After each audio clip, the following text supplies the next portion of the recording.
where to begin with music theory. If you're just getting started in music theory, you never heard of music theory before, what would I recommend that you learn first and foremost? So in today's video, we're going to break out the flashcards. I'm a huge fan of note cards. In my book, Music Theory for Guitar Players, I detail with you how to go through and create your note cards system. I may be doing that a little bit in today's video, talking about the major triads. But if you're new to music theory, first of all, don't be scared. Don't be worried. Now, I graduated back in 2013 with my Bachelor of Arts degree in music. My primary instrument of study was the classical guitar, so I think about things in terms of being a guitar player. But before I even went to college, I never had like formal training. So just letting you know, as like one absolute beginner to another, that I believe I can give you the tips that you need for success. So we're going to keep things super simple. I'm not here to give you a headache, that's for sure. So I'm a huge fan of flashcards. We're going to be grabbing about 15 flashcards here. I like flashcards because they were the way that I learned music theory, specifically when it comes to memorization.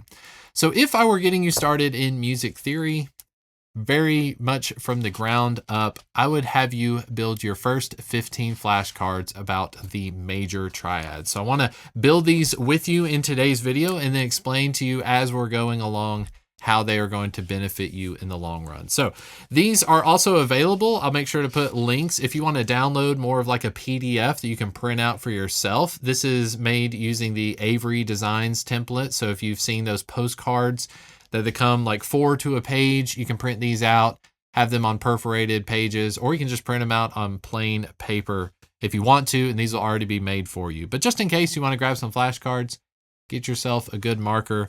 We'll get started. So we're going to work our way around what's called the circle of fifths. You don't need to know what that means right now. There's going to be a lot of trust involved in this video, I understand. But the first card is going to be C.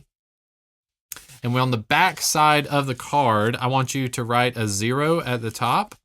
And then I want you to write in big letters, I want you to write C, then E, and then G. So this is known as a major triad. Triad meaning 3. And then major, because this is actually the C major chord. So typically, if you're getting started out, I wouldn't tell you what these things mean. You would just have to trust me. You would write on your card C on one side, on the back you would put 0, and then you would put C, E, G. If you want to follow along, make your note cards, and just don't be listening to what I'm saying when I get to explaining, but I do want to explain as we're going in today's video. So this is a major triad, and what we have here is a major third interval from C to the note E, and then we have what's called a minor third interval from the E to the G. So a major triad is made up of a major third interval followed by a minor third. That is, from C to E is a major third, E to G is a minor third. Okay, now as we're making our note cards, first and foremost, I'd have you write the number and I'd have you write the major triad. I'm going to write this down over here. I would just want you to learn the major triad, C, E, G, and now I want you to move on to the next card. Before we do move on to the next card, I'm going to go ahead and fill in the gaps here, especially for those of you that have watched my videos before. If you've been reading my book, you already know this stuff, so let's add a little bit more detail. Aside from the major triad, what I'm making a case for is that in music theory, when it comes to chords, when it comes to triads, if you memorize the major triad, you are set up for success, especially when it comes to working your way around the circle of fifths. Because from the major triad, we can adjust this chord to fit all sorts of different chords. So after the major triad, you're probably going to learn what's called the minor triad. So here we would have C, E flat, and G. Excuse me, that doesn't need to be there. Okay, C, E flat, and G. Disregard the squiggly there. I got a little too excited. This is going to be known as the minor triad or a minor chord. So this is C major at the top, and then below it we have C minor. So the C minor chord is different from C major because the middle note, the E, is now E flat. If you flatten the middle note, okay, the third of the chord, if it's been flattened, you now have a minor triad.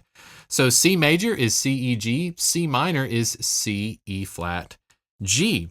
Now there's a few more just to get started here. If we go back to C major, C, E, and G, What if instead of lowering the third, what if we raise the fifth? Okay, so now we have C, E, G sharp. Well, this is known as an augmented chord. C, E, G sharp. We don't see these a lot in guitar playing. If you're doing jazz and improv, whatever it may be, there are certainly styles of music that call for augmented chords. You're going to see that quite a bit. But pop music, we've kind of gotten away from the augmented chords. Maybe you can bring it back in the future. Then the next one you're going to learn off of this is called the diminished chord. So if we go back and start with our C major triad, C, E, G, if we lower the third and we lower the fifth, now we have the diminished chord, okay?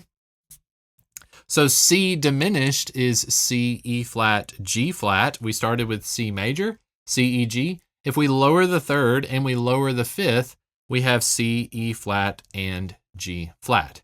If you are at, let's just say for the extra newbies out there, if you are at a note like E, for instance, E is known as E natural. We usually don't put the natural sign unless it was normally flat or sharp. Okay, so E natural, if we're looking at it like it's on the piano or the guitar, if I go a half step below E, I am now at E flat. If I go above this, I am now at E sharp. So if you are already at a note that is sharp and you lower it a half step, you don't go from E sharp to E flat, you go from E sharp to E natural. So if you lower something a half step, you move in a stepwise motion. So E sharp to E natural is a half step, E natural to E flat is a half step. If you raise something by a half step, if you raise it, you go from E natural, up would be E sharp. If you go up from E flat, you would be at E natural. Okay, just for some of you out there that might have been like, why did some of them have sharps? Why did some of them have flats? Well, we always start with the major triad, C, E, G, and then from there we are altering the major chord, turning it into something else. So a minor triad will have a lowered third. The middle note, C, E, G, the E is now E flat. The augmented chord, we have a raised fifth, C, E, G sharp. C, E, G sharp is an augmented C chord. A diminished chord, you lower the third like you do on the minor chord, very similar, but with the minor chord, you have a G natural. With a diminished chord, you have a G flat. So that is kind of the formula. And like I said before, if you were just brand new, and especially if you're starting out with my music theory book, I would just have you write C on one side, and the other side, I would have you write 0. And I want you to memorize C, E, G. In the future, if you have this memorized, C, E, G, I believe that you can very quickly learn minor, augmented, and diminished, all off of the major triad. That's why we make a big push to learn your major triads as soon as possible, because if you learn the major triad, you can easily learn the formula for minor, augmented, and diminished. So if you're brand new and these are your first flashcards you ever making, write C on one side, the other side, or why don't you write 0, and then C, E, and G. I'm gonna keep this one nearby just so we can glance at it as we need to, but there is our C note card. Our next one is going to be G, and G is going to be G, B, and D. You'll notice a pattern with these as we're going. Hopefully you notice a pattern kind of following up. First and foremost, in music, we don't have H, we don't have I, we don't have J, but typically it is pick the letter. So we have G, B, and D.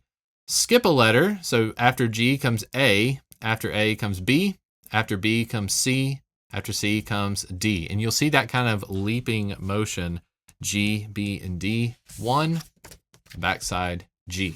If I asked you what is G minor, if you know that G major is G, B, D, then G minor is G, B flat, D.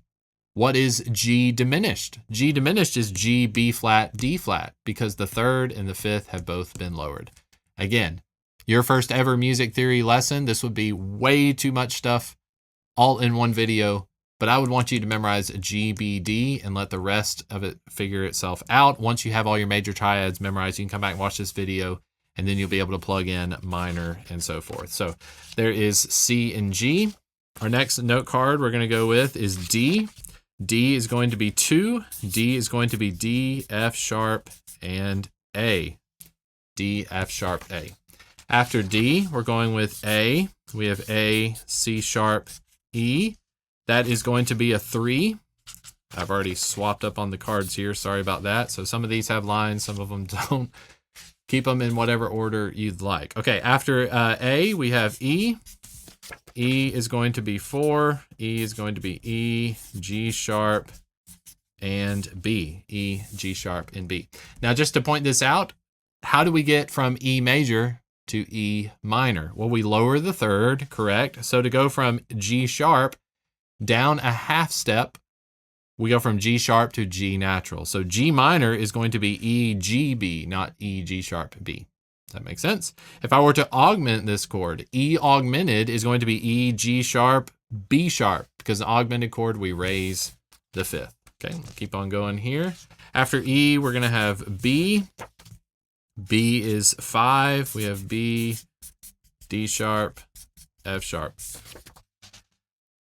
Then after B, we're going with F sharp here. F sharp is going to be 6. We have F sharp, A sharp, C sharp.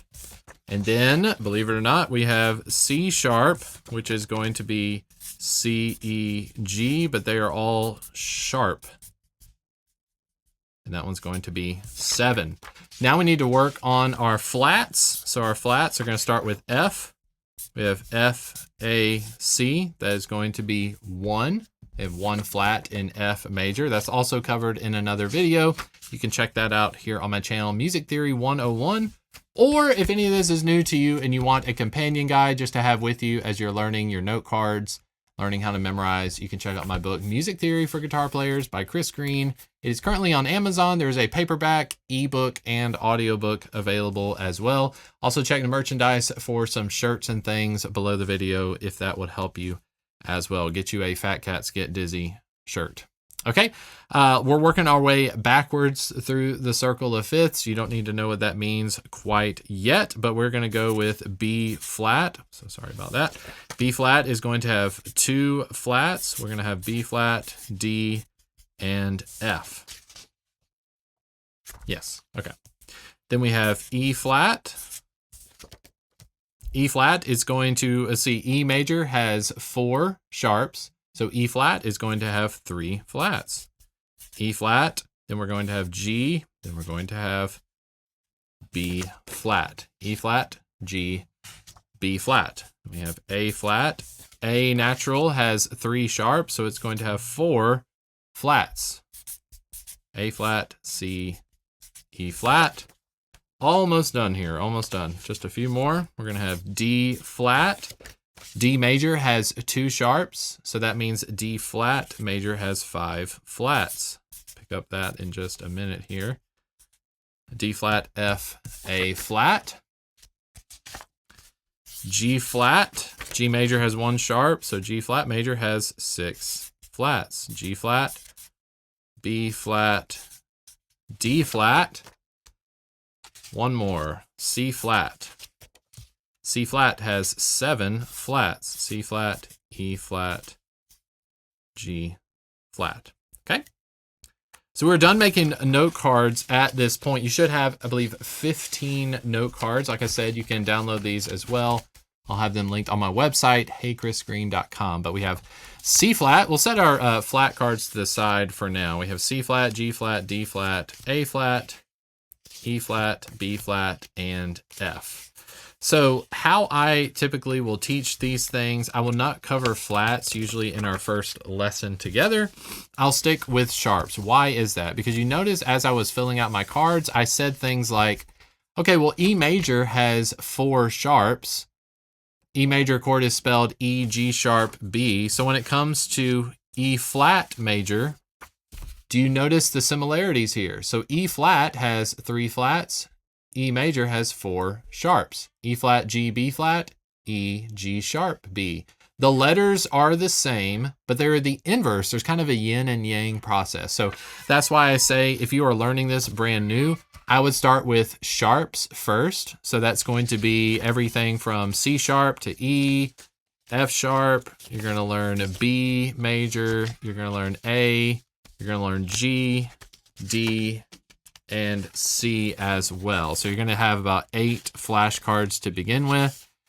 Why I start with those, because if you learn these first 8, these become a lot easier. And then like I said before, after your major triads have been memorized, now you know these formulas, you know your major triads, so you can easily alter those into your minor triad, your augmented chords, and your diminished chords. And believe it or not, when it comes to music theory, one side that we haven't tackled a whole lot on this channel that we will be in the future is with sheet music. So if you are reading something out of a hymnal or a score of music, you're trying to read notes that are on the treble and bass clef, well, you're going to have to start noticing where those notes are and what sorts of chords those notes are spelling. So if you're playing guitar along to a song, this happens all the time at church. If you're playing along to a hymn and you say, I don't have a chord chart because I can't find a chord chart online, you don't need a chord chart. You can look at the sheet music itself. And if you see D, F sharp, A, you know that is a D major chord. So that's